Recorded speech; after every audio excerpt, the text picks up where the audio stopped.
Si t'as des angoisses et que malgré la théorie, t'arrives pas à les gérer, dans cette vidéo, je vais essayer de t'aider à travers des exemples et des exercices concrets. Je ne parlerai pas de tout ce qui touche à l'hygiène de vie parce que c'est évident, ou à des facteurs extérieurs dont on n'a aucun contrôle. On est ici pour changer uniquement ce qui peut l'être. J'aime bien cette citation de Ramana Maharshi. Vouloir changer le monde sans découvrir sa vraie nature, c'est comme essayer de recouvrir le monde de cuir pour éviter la douleur de marcher sur des pierres et des épines. Il est beaucoup plus simple de porter des chaussures. Et la plupart de nos angoisses viennent du fait qu'on a peur d'avoir mal aux pieds et qu'on aimerait que le sol ne soit pas si dur et si froid. Alors laisse-moi te donner 3 étapes simples pour enfiler des baskets, c'est-à-dire changer ton état d'esprit et donc te libérer de tes angoisses. Quand l'angoisse apparaît, notre instinct est souvent de la fuir ou de la combattre. Mais plus on résiste, plus elle prend de l'ampleur. Donc d'abord, il faut l'identifier, c'est-à-dire pas juste subir une pression psychologique et physiologique, mais prendre conscience de son anxiété quand elle se manifeste. On va prendre un exemple classique, la peur de ne pas être à la hauteur. Imagine qu'on t'a demandé de passer un examen, de mener un projet ou de faire une présentation. Là, ton mental, il est déjà loin, en train d'imaginer que t'es pas capable de le faire, que tu vas échouer et que tu vas être ridicule. Ton objectif, c'est d'installer une sorte de petit capteur dans ton cerveau qui s'allume dès que tu ressens une angoisse. Ça, c'est ta conscience, qui a du recul sur ton mental, qui observe de loin toutes ces pensées désagréables et l'effet que ça a sur ton corps. Cette situation, tu la connais déjà. C'est quand tu lis ou que tu regardes une vidéo, mais que tu décroches et pars dans tes pensées. Parfois, ta conscience se réveille, observe le mental en train de penser et te ramène dans le moment présent. Donc au lieu de te dire « Oulala, mais je suis pas à la hauteur, j'y arriverai jamais », tu te dis « Ah ! J'angoisse parce que j'ai peur de ne pas réussir ». Là déjà, t'as fait un grand pas. T'as identifié ton angoisse, t'es plus en train de la subir passivement et maintenant tu peux l'accepter. Souffrir, c'est être dérangé par sa douleur ou ses émotions, mais si tu t'autorises à les ressentir sans te juger, ce qu'on appelle l'autocompassion, ça devient moins lourd. Tu t'enlèves une charge mentale, c'est-à-dire que t'évites le « ah bah voilà, j'angoisse, c'est reparti, ça recommence, j'en ai marre » et tu remplaces ça par « ok, j'angoisse, c'est pas agréable, mais c'est pas grave. Pour l'instant, je peux pas faire autrement, et si je regarde cette vidéo, c'est bien que j'ai envie d'évoluer. » Donc tu fais de ton mieux, et c'est tout ce qu'on te demande. Si ça répond pas à tes attentes ou celles des autres, le problème, ce sont les attentes, et pas toi. Pour l'instant, tu ne peux pas faire mieux que ton mieux. Exercice pratique. Tu te mets un rappel ou un post-it, où t'écris par exemple « conscience, angoisse », et chaque jour, tu fais l'effort d'éveiller un peu plus ta conscience sur ce que tu ressens. Et quand l'angoisse monte, tu prends 3 grandes respirations, tu observes ce qui se passe dans ton mental et dans ton corps, tu peux même le noter quelque part.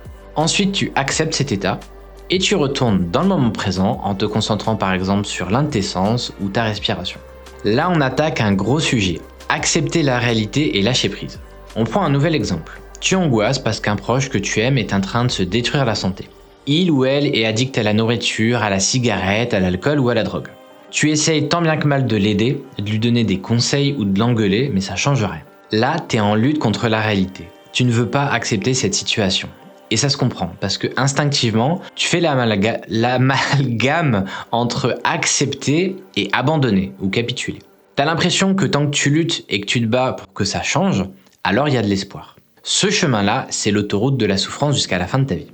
Marc Aurèle a dit « Donnez-moi la sérénité d'accepter les choses que je peux changer. » Non, c'est pas ça, putain. Marc Aurèle a dit « Donnez-moi la sérénité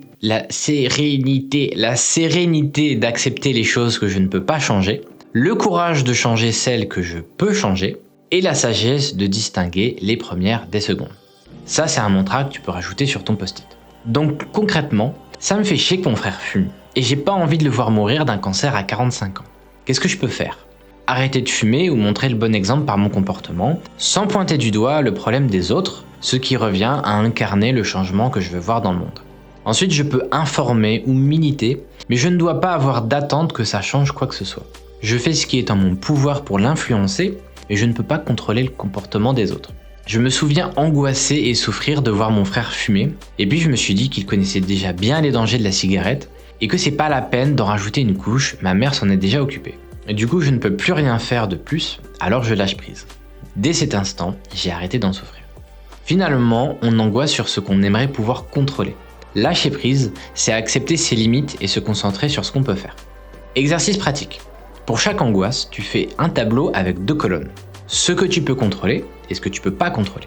Si j'ai peur en voiture, je peux mettre ma ceinture, vérifier mes angles morts, conduire prudemment, mais je ne peux pas contrôler la météo ou le comportement des autres.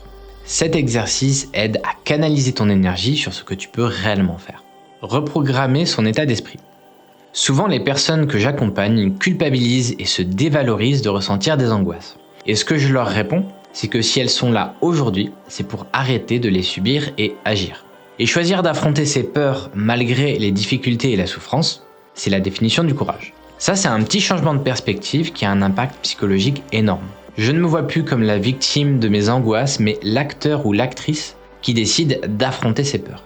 J'aime bien prendre l'exemple de la course à pied. Admettons que tu ailles courir jusqu'à ne plus en pouvoir, ok ? Si ta seule raison de courir, c'est parce que je t'ai poussé à le faire, tu vas souffrir. Mais si c'est toi qui as choisi de courir avec l'intention d'être en meilleure santé, alors cette même douleur physique et ces courbatures peuvent se transformer en joie et en fierté. Pour atteindre cet état d'esprit, il faut switcher ton cerveau en mode curiosité. Je ne subis pas une angoisse, mais je la ressens et j'ai envie de la comprendre. C'est comme un mystère, une énigme que j'ai envie de résoudre. Ça devient même un challenge. Du coup, chaque obstacle n'est plus vu comme un mur qui t'empêche d'avancer, mais comme une opportunité d'apprendre à le surmonter pour que ce ne soit plus jamais un obstacle. Ça amène à développer de la gratitude. Merci à cette personne de m'avoir quitté parce que ça m'a permis de prendre conscience de ma dépendance et de pouvoir en guérir. Exercice pratique. Imagine une situation stressante comme un conflit. Maintenant, visualise-toi en train de respirer profondément, d'écouter calmement et de répondre sans stresser. En te voyant réussir dans ton esprit, tu prépares et conditionnes ton cerveau à agir de la même manière dans la réalité. Bien sûr, ça te paraît peut-être impossible de changer parce que ça fait des années, voire toute ta vie que tu subis ces angoisses. Peut-être même que tu penses être quelqu'un d'angoissé. Donc tu t'identifies à tes angoisses et à tes émotions. Si c'est le cas, c'est perdu d'avance. Comment tu pourrais changer qui tu es ? Donc si je veux pouvoir me libérer de mes angoisses, je dois d'abord accepter que ça ne fait pas partie de moi, c'est simplement quelque chose que je ressens, parce que pour l'instant, mon cerveau est programmé comme ça. Et dans cette vidéo, tu as toutes les clés pour commencer à reprogrammer ton état d'esprit. On s'en fout de savoir si c'est plus ou moins compliqué et long. C'est possible, c'est la seule chose qui nous intéresse. Après, la seule question, c'est est-ce que tu as la volonté de changer ? Ça nous paraît toujours très difficile de faire ce travail, mais est-ce que ça n'est pas encore plus difficile de ne pas changer et de vivre avec ses angoisses jusqu'à la fin de sa vie ? Et toi, c'est quoi la pire angoisse que tu veux surmonter ? Merci d'avoir regardé jusqu'au bout et bon courage.